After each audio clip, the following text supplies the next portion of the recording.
हमारे देश में संसद को बने हुए लगभग 100 वर्ष पूरे हो चुके हैं और सरकार ने भी हाल ही में एक नई संसद बनाई है जिसका उद्घाटन 28 मई को होने जा रहा है। और हमारे साथ ऐसे में बातचीत करने के लिए मौजूद हैं कैराना सांसद प्रदीप चौधरी जी। सर, जैसे 100 वर्ष पूरे हो चुके हैं, आपने भी बताया, तो क्या कुछ तैयारियां रहेंगी सर 28 तारीख में? हमारे यशस्वी देश के प्रधानमंत्री आदरणीय मोदी जी के द्वारा नई संसद बनाने का 2 साल पहले निर्णय किया और बहुत जल्दी देश की संसद नई बन करके तैयार हो सके, इस कॉन्सेप्ट पर कार्य हुआ और वो आज बन करके लगभग तैयार हो चुकी है। क्योंकि अब से 100 साल पहले कोई चीज़ बनी, उसमें उतनी व्यवस्थाएं, उतनी सुविधाएं नहीं थी, लेकिन यहाँ नई संसद बनाने के पीछे एक बहुत बड़ा विषय ये भी है कि व्यवस्थाओं और जो हाईटेक आज की तारीख में व्यवस्थाएं जो होती हैं, जिनकी आवश्यकता महसूस होती है, उन सभी चीज़ों को उसमें इंगित करते हुए नई संसद का निर्माण हो रहा है और जिसका आदरणीय प्रधानमंत्री जी 28 तारीख को उद्घाटन करने जा रहे हैं, जो हम सभी लोगों के लिए, हम सभी देशवासियों के लिए, हम सभी सांसदों के लिए बड़े सौभाग्य की बात है कि नई संसद बन करके देश हित में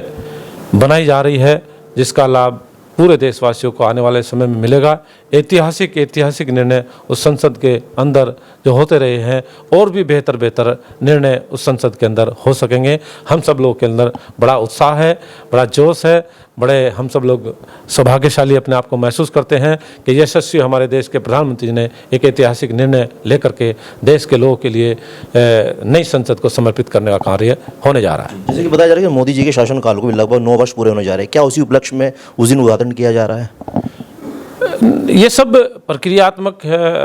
प्रक्रिया है और जो अच्छे काम किए जा सकते हैं वो हमारी सरकार करने का कार्य कर रही है और 9 साल पूरे होने जा रही है आदरणीय हमारे मोदी जी के नेतृत्व में देश की सरकार को। और मैं समझता हूँ कि जिस प्रकार के निर्णय आदरणीय मोदी जी ने करने का कार्य किया है वो कोई और दूसरी सरकार न कर पाती। देश को तरक्की मिली है, देश को बढ़िया इंफ्रास्ट्रक्चर मिला है, देश ने तरक्की मिली है, हासिल की है और बहुत गति से लोग आगे बढ़ने का काम कर रहे हैं, अपने कार्यों को अच्छे से संपादित करने का काम कर रहे हैं। इससे अच्छी सरकार हमारे आदरणीय मोदी जी के नेतृत्व में जो चल रही है वो नहीं मिल सकती और आगे भी चल करके हमारे देश के प्रधानमंत्री आदरणीय मोदी जी देश की फिर से बागडोर संभालने का काम आने वाले 24 के चुनाव में कर पाएंगे। उसी की रूपरेखा बना करके हम सब भारतीय जनता पार्टी के लोग लगे हैं। साहब, ये भी बताया जा रहा है कि रेलवे मंत्री सहारनपुर में दौरा कर रहे हैं लगातार, भी पिछले 5-6 महीने पहले पे, तो क्या कुछ सौगात देने जा रहे हैं रेलवे मंत्री सहारनपुर आकर? माननीय मंत्री जी आदरणीय अश्विनी वैष्णव जी, रेल मंत्री हमारे भारत सरकार में उनको जिम्मा मिला हुआ है। वो हमारे उत्तर प्रदेश की 3 लोकसभा सीटों के प्रभारी हैं, उसमें सहारनपुर भी है और सहारनपुर में आने का उनका समय समय पर दौरे लगते रहे हैं। उन दौरों के निमित्त कुछ विषय जो उनके सम्मुख आते रहे हैं, उनका निर्णय वो त्वरित रूप से लेने का काम करते रहे हैं और रेल के विषय को लेकर के जो ट्रैकों की व्यवस्था सुनिश्चित करनी होती है, ठीक करनी होती है और क्या सुधार किए जा सकते हैं, उन सभी पहलुओं पर सरकार ने काम किया है, हमारे रेल डिपार्टमेंट ने काम किया है और हम सभी लोगों के लिए एक बहुत बड़ी सौगात आने वाली 25 तारीख में रेल डिपार्टमेंट के द्वारा दी जा रही है। आदरणीय मंत्री जी हमारे अश्विनी वैष्णव जी के द्वारा देने का काम होने जा रहा है। पिछले दिनों हमारे ही जनपद सहारनपुर में वो आए थे, गांव दूधला में कार्यक्रम हुआ था। हमारे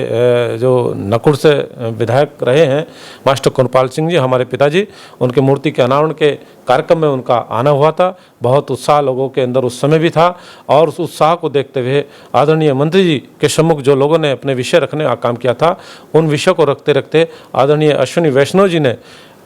सहारनपुर को एक बहुत बड़ी सौगात वंदे भारत ट्रेन के रूप में देने का ऐलान उन्होंने किया था और जो आने वाली 25 तारीख में पूरा करने जा रहे हैं और जिसका आदरणीय मोदी जी दिल्ली से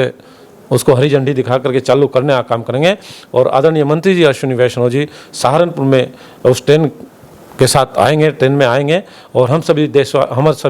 देशवासियों के लिए बड़े सौभाग्य की बात है और हम सभी सहारनपुर वासियों के लिए भी बड़े गर्व की अनुभूति करने वाली बात है। हम सभी सहारनपुर के लोग बड़े उत्साह के साथ वंदे भारत ट्रेन का स्वागत करने के लिए उत्सुक हैं। आपने बताया मोदी सरकार तमाम प्रकार की योजनाएं दे रही है, चाहे रेलवे दोहरीकरण की बात हो चाहे हाईवे की बात हो, मगर हाल ही में आपने देखा सर बीते अगर 6 महीने पूर्व छत्तीसगढ़ में वंदे भारत ट्रेन चली थी जो सर बंद हो गई है, क्या कहेंगे?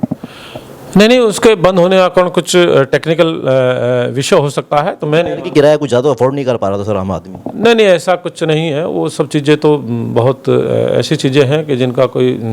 विषय नहीं है, मैं मानता। लेकिन एक अच्छी सौगात है, उसका बेहतर परिणाम मिलेगा। लोगों को तेज़ी से अपने काम करने का अवसर मिलेंगे, लोगों को तेज़ी से अपने गंतव्य स्थान पर पहुंचने का अवसर वंदे भारत ट्रेन के माध्यम से मिलेगा। सर मंत्री जी के द्वारा रेलवे की अगर बात करें तो क्या क्या सौगात दी गई जा रही है शामली की? हमारा पार्लियामेंट कैराना क्षेत्र का जनपद शामली है, और जिसका रूट भी हमारा इधर से रेलवे का जो सहारनपुर से वाया ननौता, रामपुर, थानावन, जलालाबाद, शामली, बागपत को होते हुए दिल्ली को जाता है। इस ट्रेन की बहुत अच्छी व्यवस्था नहीं थी। हमने जब माननीय मंत्री जी के सम्मुख इस ट्रैक को ठीक करने की व्यवस्था के बारे में बताने का काम किया, उन्होंने अतिशीघ्र इस ट्रैक की स्पीड, जो बहुत मात्र मुश्किल से 60-70 की स्पीड भी नहीं थी, लेकिन अब हमारे मंत्री जी के द्वारा उसको ट्रैक की सारी चेकिंग करा करके उसकी ख़राब व्यवस्था को ठीक करने का काम किया है। और उस ट्रैक की स्थिति आज हम लोग ऐसी पा रहे हैं कि लगभग 110 की स्पीड की से ट्रेन अगर चलाने की आवश्यकता पड़े तो चल सकती है, और चलाई भी जा रही हैं। तो मैं समझता हूँ कि एक व्यवस्था ये देने का काम किया है। इसी प्रकार से इलेक्ट्रिफिकेशन इस रूट का नहीं था, इलेक्ट्रिफिकेशन करने का काम हमारी सरकार ने किया है। शामली और सहारनपुर को भी माननीय मंत्री जी के द्वारा वर्ल्ड क्लास स्टेशन बन सके, ऐसी व्यवस्था के अनुसार हमारे सहारनपुर के साथ साथ हमने माननीय मंत्री जी से आग्रह किया था, निवेदन किया था कि शामली के रेलवे स्टेशन को भी इस योजना के अंतर्गत शामिल करने का काम किया जाए। बहुत बड़ी लागत के साथ शामली के रेलवे स्टेशन को भी वर्ल्ड क्लास का स्टेशन बनाने का प्लान सरकार ने कर लिया है, और बहुत जल्दी इस पर निर्माण कार्य शुरू होने वाला है। वहाँ के लोगों को उसका बहुत अच्छा लाभ मिल पाएगा। ऐसी व्यवस्था के अनुसार हमारी सरकार ने काम किया है, और रेल के सेक्टर में जो और बेहतर हो सकता है, हमारी सरकार उसको करने का काम कर रही है।